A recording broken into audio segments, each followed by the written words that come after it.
I want to demonstrate the squeaking noise that's developed on my 2002 C5 Z06. It's pretty loud at low speeds. It's hard to hear at high speeds.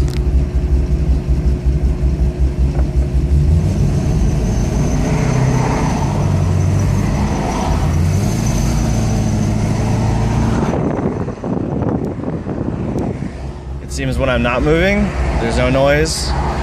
And I notice that sometimes it goes away when I push the clutch in as I'm coming to like a stoplight or a stop sign. But once I start moving, it gets really loud, as you'll see here.